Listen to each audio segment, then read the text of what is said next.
Or did we will?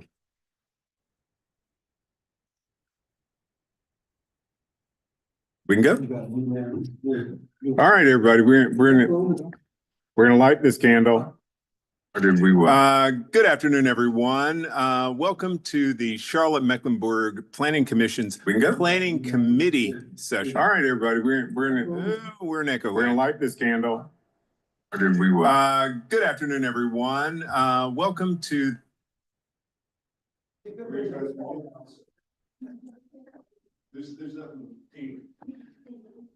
Let's try this again. Hello, everyone.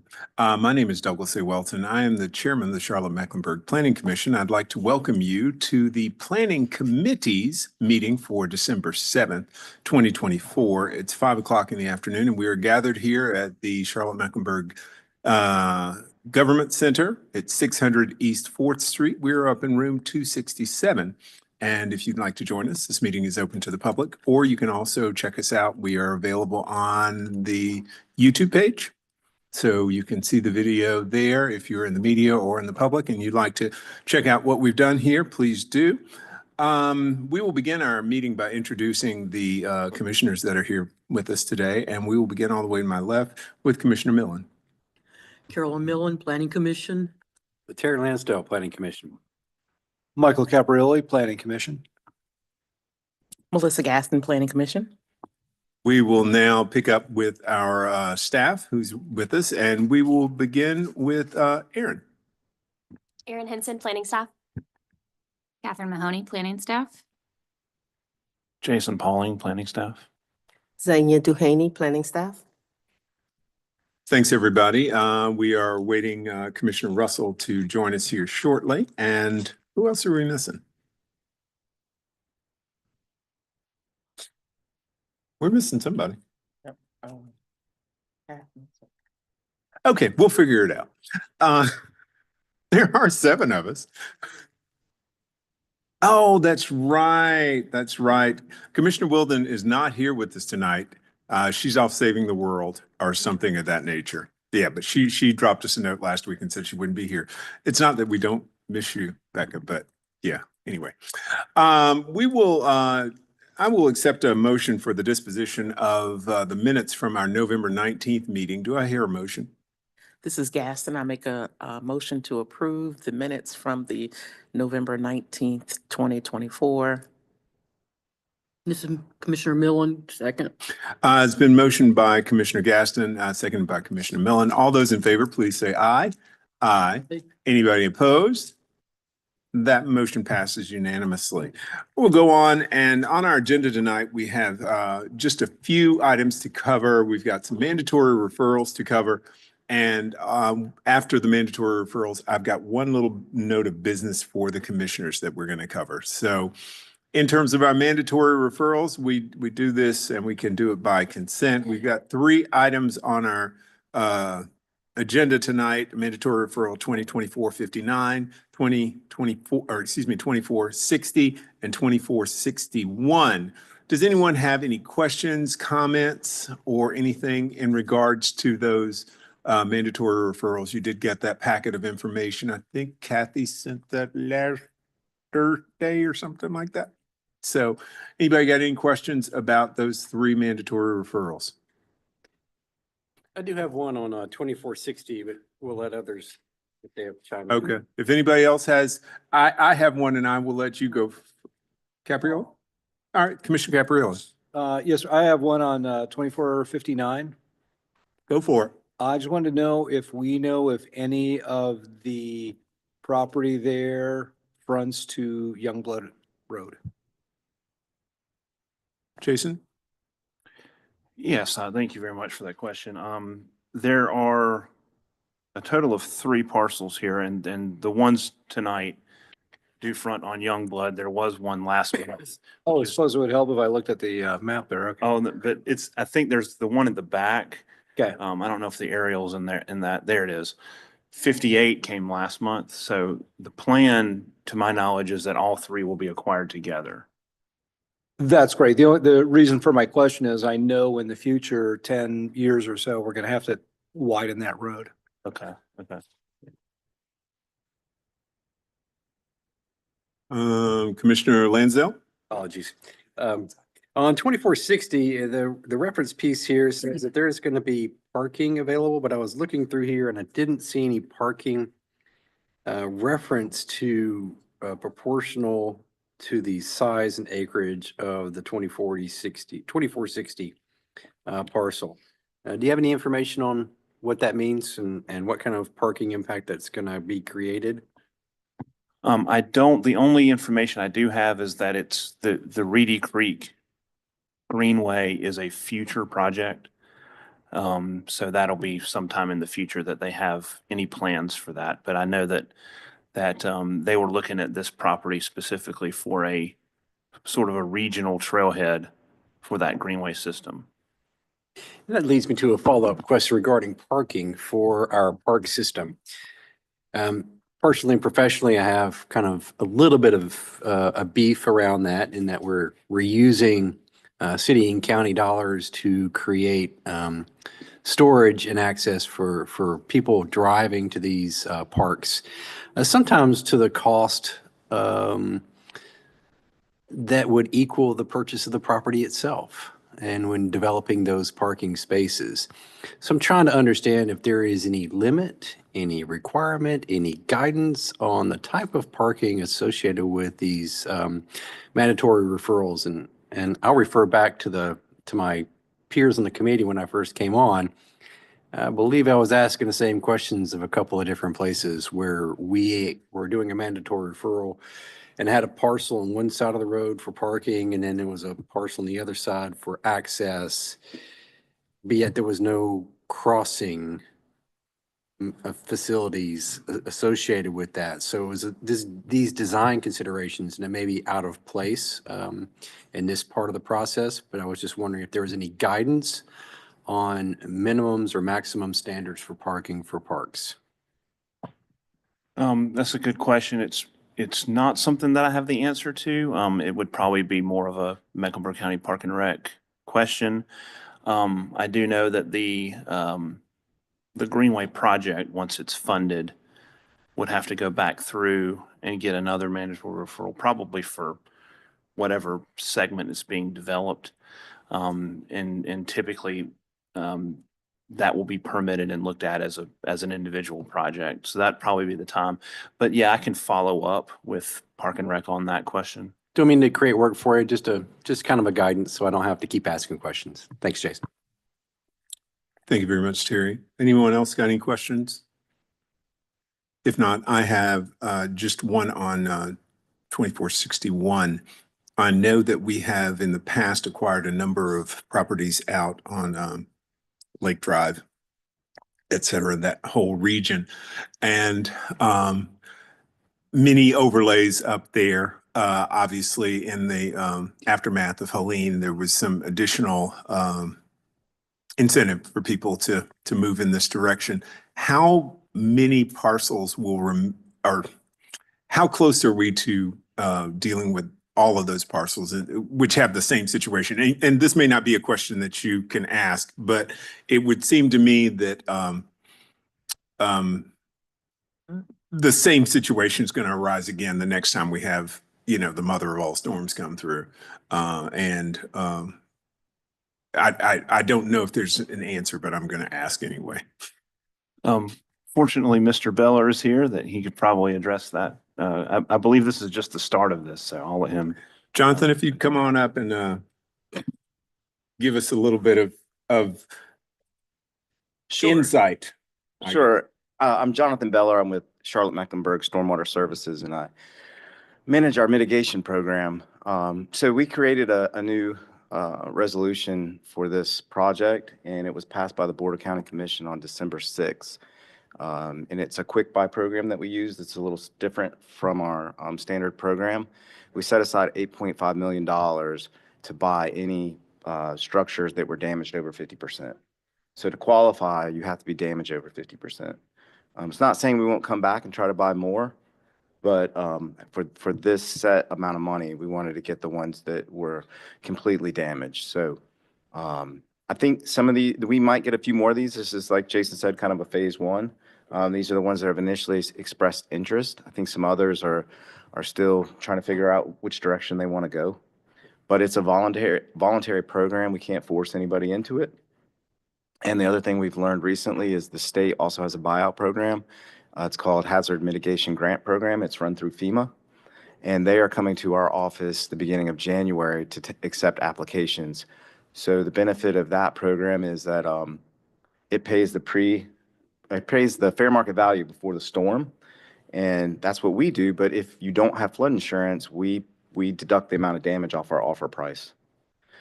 HMGP pays 100% of the pre-storm value, even if you don't have flood insurance. So some of the folks might be going in that direction as well. I'm assuming the two programs are exclusive, or can they party together? You can get both, or do you know? They are exclusive, and when we apply for HMGP, it's the county is the sub-applicant. Okay. And so when the properties are finally acquired, they are deeded to Mecklenburg County. It's just a different funding source. The funding comes from FEMA. Okay. All right. That's good to know. I think I ran into Commissioner Powell, and she was during the storm, and she was obviously concerned because that was her district. And it's nice to hear that there was a program put into place to quickly help these folks out. And that seems like a very good thing. Again, I'm hoping that we don't have this adventure to go through again, but it is where it is I think what we can all say about that. Commissioner Lansdowne. You mentioned a couple things, just for my clarification. I'm not very deep in this for this process, but you mentioned the state program versus the county program.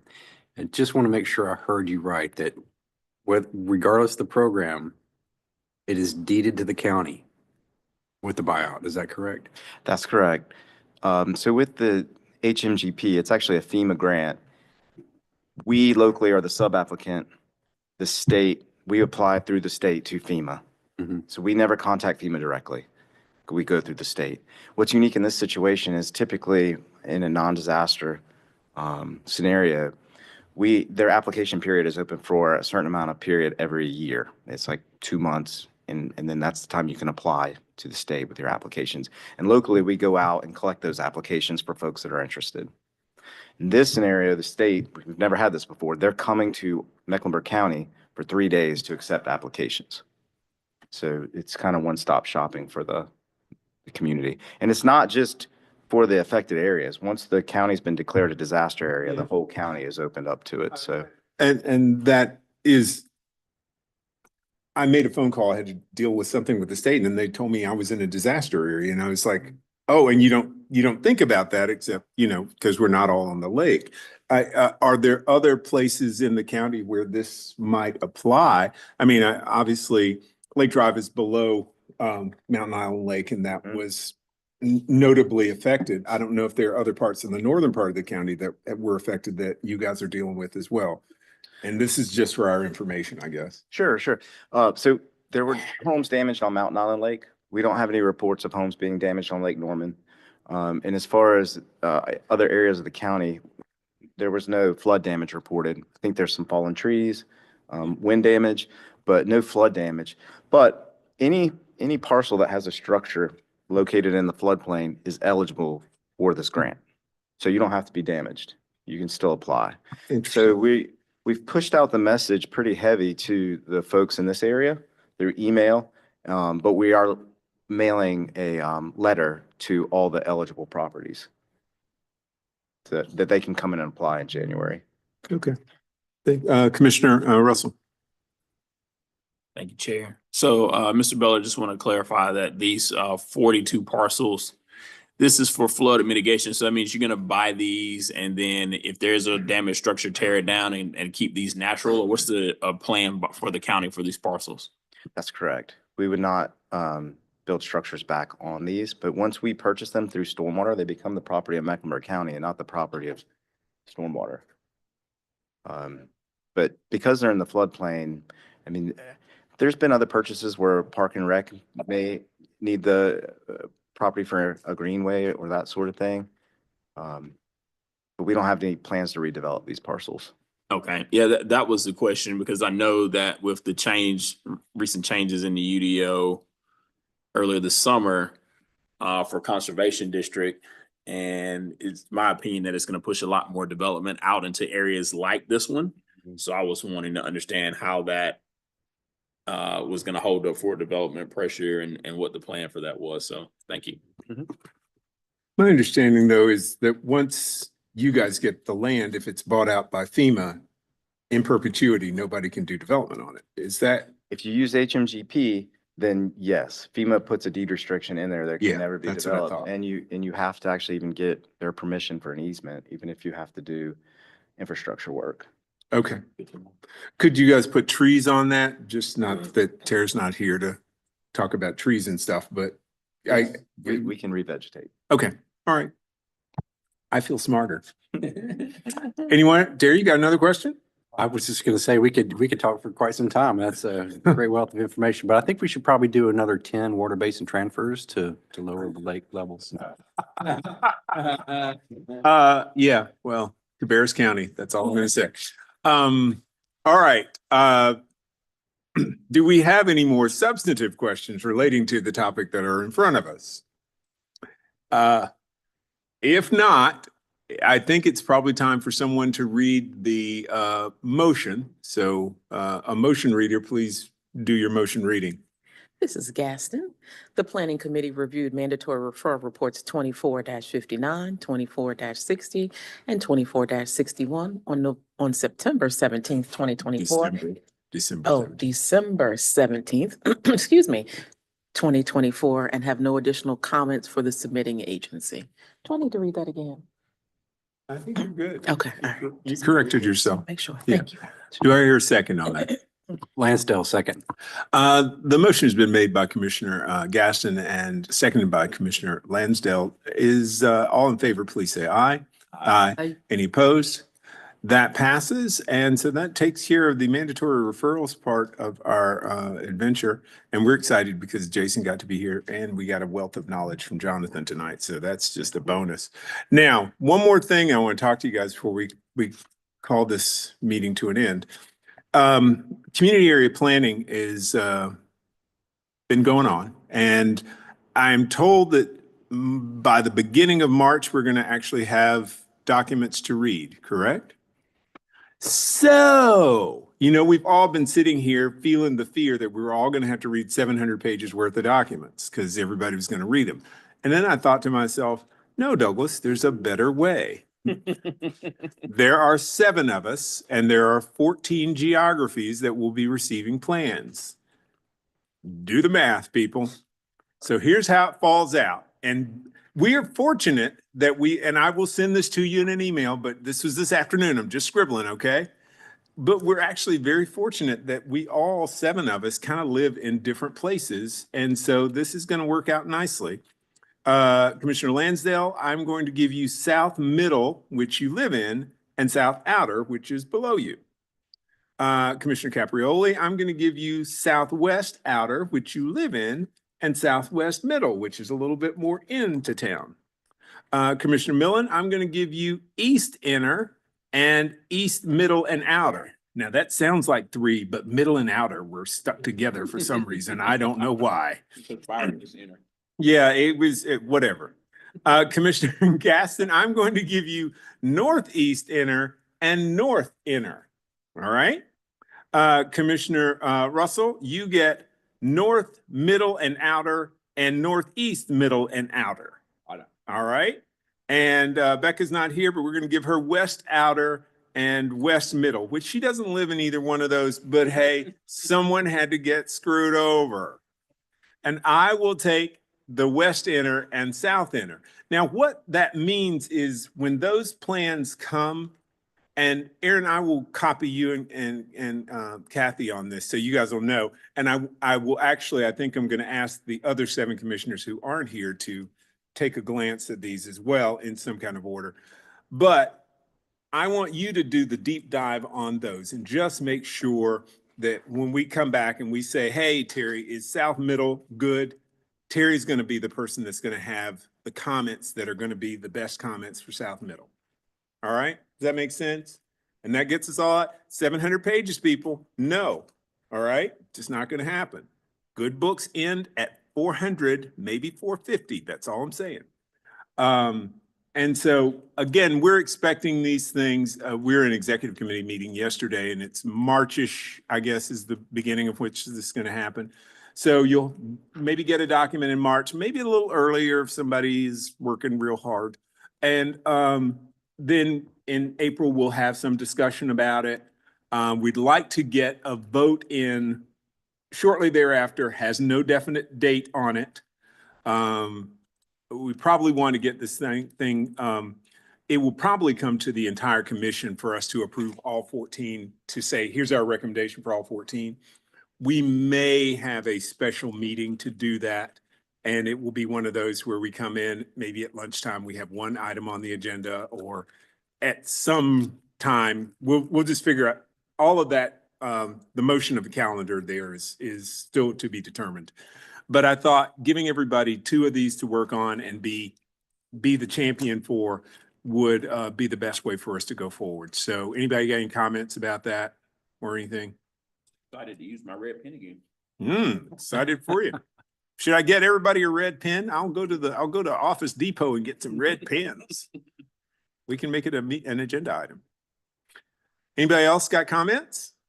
A quick little one. I know you started it, and I don't want to kind of complicate it, and appreciate the direction, you set the flag for us. But do you have any, maybe this is for staff as well, do you have any concept of maybe our role and our respective boards and appointed boards?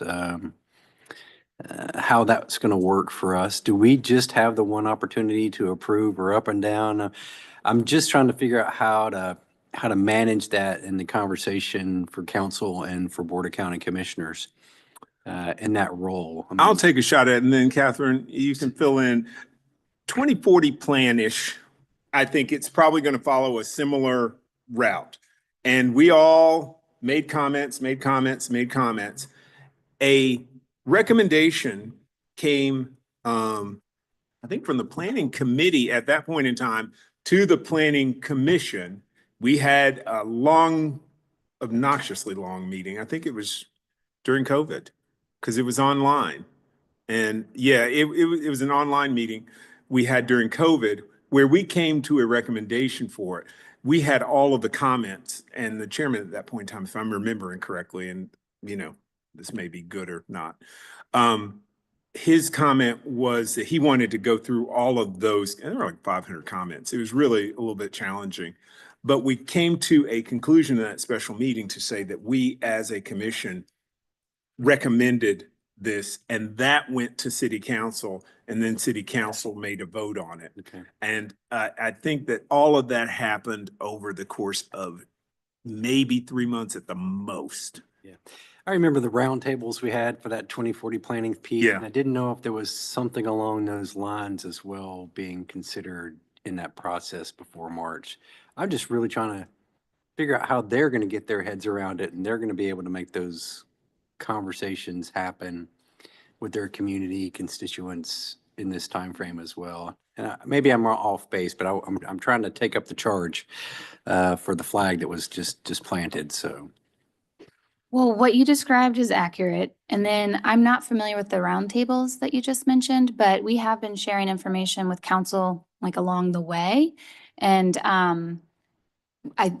we are offering some small group conversations in February, and we could do the same with you all. Yeah, those small group conversations, I would imagine that, there's overlaps for South, Middle, might have 2 city council members, and it might have 2 or 3 Board of County Commissioners. I don't know the makeup of those. And I'm just trying to figure out how we have those, or if we have those kind of conversations about spheres of influence and just making sure city county is all on top together and on the same page. I know I'm complicating it. Yeah, but I'm just trying to. City Council, Help me help 2040 you. plan, City Council got a lot of discussion about that wasn't in the Planning Commission pipeline. All right. I don't know how County Commission dealt with that. I just don't have a remembrance of them having a strong presence in that process. I am assuming you guys have been already prepping city council with this is coming, right? Correct. And they do get to read the 700 pages because they're special. But that being the case, I think it's that with city and county, it's probably going to be outside of our pass through this loop. And, if you have a specific question or, there are county commissioners that call us all, whatever, right? City council, if that person has an issue question she can't handle, I'm sure Long Range Planning will whip up a meeting and clarify as appropriate. Yeah, it goes I'll before the help county you. commissioners information only. Thanks for that. I'm just trying to make, for the public record about kind of the process Yeah. piece and how we can plug in and how we need to plug in or where we can't plug in. So, Yeah. thank you for that. Okay. Cool. Commissioner Russell. Just one question for you, Catherine. So in the sake of reviewing, let's just say that there's a comment or there's a question or concern about what's in the area, in the area plan. How would we address that with you? Does that just become a public comment, or is there some kind of other realm that gets sent it to? Yeah, we would maintain a list of all comments received and then process them, and the review would be to council to adopt per the comments. Okay. Yeah. There were hundreds of comments for 2040 plan. I'm not sure you guys are having hundreds of comments for this, maybe hundreds all total, but each plan is not going to have hundreds of comments, Right. I would suspect. I agree. Yeah. But, and hopefully the comments are valid comments. You guys have done this drill before, and there's sometimes people say, well, I want a duck on this thingamabob over here, right? And it's a comment that makes no sense and has little or no value, but somebody comes in and they say, this parcel has been used for this particular purpose by the community, and we'd like to see that maintained. You guys will take that in a much more serious way going forward, that sort of thing. So, say this out loud. I think it's a process that we're not adopting a community area plan for any of these neighborhoods or portions of town, geographies, let me use the right word, that's going to last for forever, right? They're It not is going. iterative. All right. So at some point in time, there will be the 14 plans in 2 years drill again. I don't know if you will do it that way, but at some point in time, these things will be stale, obsolete, blah, blah, blah, fill in the blank. And there will always be an opportunity for them to grow and, like the bubble gum under a chair in the first grade, get some more bubble gum stuck onto the side of it until it just becomes an enormous glob of cancerous bubble gum underneath the chair. That is community area planning at its best. Well said. Meant with love, meant with love. All right, everybody. I think we've done this. Do I hear a motion for us to adjourn? Our next meeting is going to be January 21st. And so that'll be interesting too. So, all right. So move. All right. Thanks. We're out of here. Stick forward and we're done.